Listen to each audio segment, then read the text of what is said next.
In a past tips video, I talked about jointing wood, getting a perfectly level surface so that you can join two pieces of wood together in a glue up for tabletops and stuff like that. And I talked about the differences between raise and curves, power tools and hand tools. And I showed you a few techniques on how to get that dead straight surface. And I'll put a link down to that video below. But today, we're going to take it a little bit further and we're going to talk about that elusive and for the most part irrelevant ability to get a perfect 90 degrees in addition to that straight line. So today, let's go a little bit farther in jointing.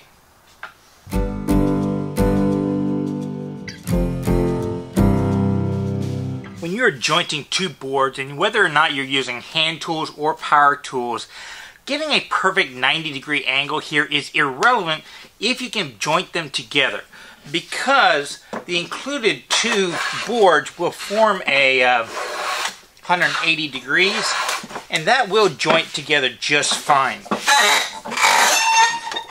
They will stick up not only nicely on the face, but when you do them upright, they will be straight here too. The problem is when you are jointing two boards, maybe you're doing a edge face right here, or that kind of stuff, it does kind of become important that you get a perfect 90 degrees on your board.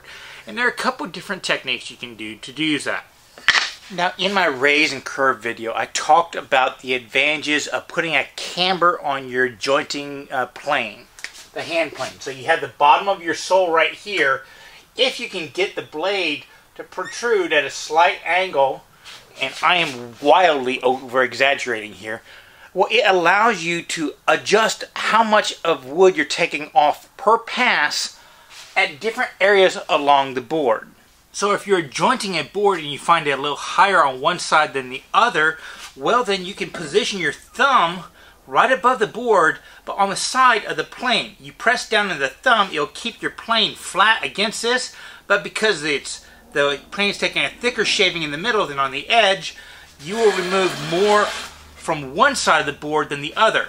And you can slowly bring it back, resting your finger as a fence and your thumb right above the board itself to keep the pressure until you're taking a full swipe down the middle of the plane, and that will get your curve of the board evenly so that both sides of this will touch. The downside is that you will then be constantly going back and forth in between your vise and checking it. And you see people doing this all the time in videos.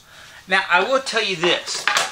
With time, you kind of develop a feel with your fingers, and you can form a somewhat 90 degree fence, and you'll get a good idea, at least close enough to woodworking. And with the ever so slight curvature, you basically have a degree or two right here where you can somewhat force it with clamps, and it'll maybe crush the fibers on one side of the board a little bit more than the other, or maybe you're in a joint, so it's not that big a deal, and it just gets close enough is good enough. But there's one overlooked tool a lot of times that will really help you out in making it perfect time and time again. And I should say there are two tools.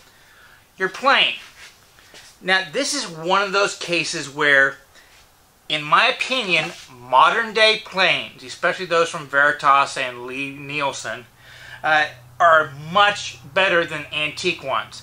It comes down to the manufacturing process.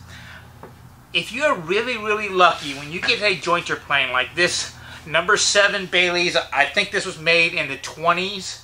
Well, if you're really lucky, the sides will be in exact 90 degrees. Mine is not. And it's more than likely the case that it's not going to be perfect. You'll be able to see light coming out either the top or bottom. I can't explain it.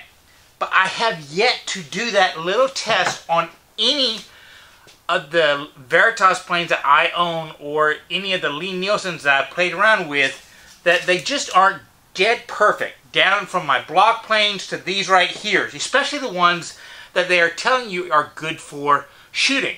Little thumb holes on the side, fingers right here. if it's good for shooting, they've pretty much machined it so it will be perfect 90 degrees.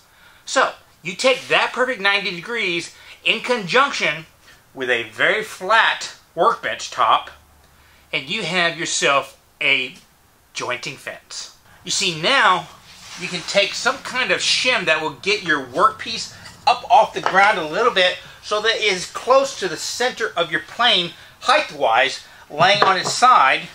Clamp that down, and now you have a way to plane your work at a perfect 90 degrees every single time. And you can do this for as long a board as you want. Just put up a few more clamps and something even to get it up off the ground. And if you're doing casework, a lot of times the two sides, you just basically plane one edge straight, smooth, and 90 degrees, unclamp it, switch it to the other board, and do the same again.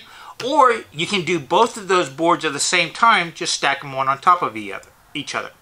It all depends upon having a very flat workbench, setting your shavings up so it's even all the way across, or if it's slightly cambered, it's a little heavier in the middle, which is this right where that is, and then just planing as you normally do, only on the side. The biggest advantage I see right here is you no longer now have to grab your square and check it. You can trust it. It's going to be perfect every single time.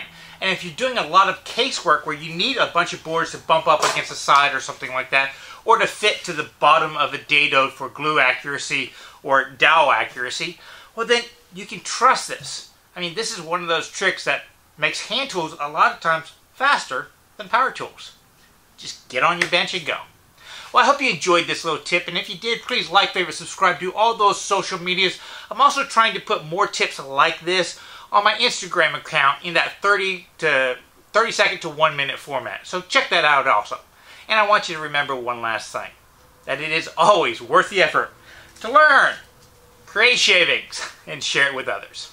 Y'all be safe and have fun.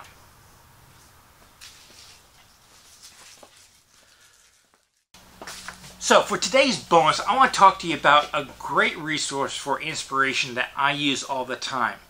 I don't know about you, but after a while, watching entire YouTube videos for inspiration, when you can kind of get the idea based upon their thumbnails or what people are building, it doesn't work so well. Maybe it's a generational thing, but I get more inspiration from pictures and thinking about the pictures and trying to figure out how they did it. Because really, there's only so many joints in woodworking and so many species of wood that we work with. After that, it's all figuring out of design aspects and do I have the skills or do I have the desire to learn the skills to build that such a thing. And one of my biggest inspirations is American Bungalow magazine. I don't read it for the articles. I look at the pictures. It's kind of like watching the Super Bowl for me. I'm not really into football, but I enjoy the commercials.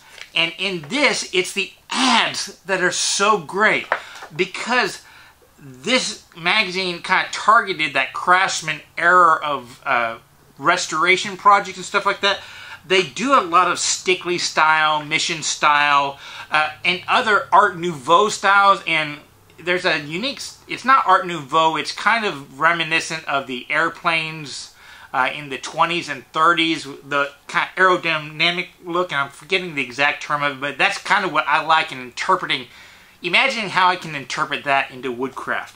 So I will actually go through and just look at the ads of all the people that are marketing to this group. You can look at the housings, a lot of times they do Gambell houses and stuff like that, and the joinery. It's the pictures that really get me going.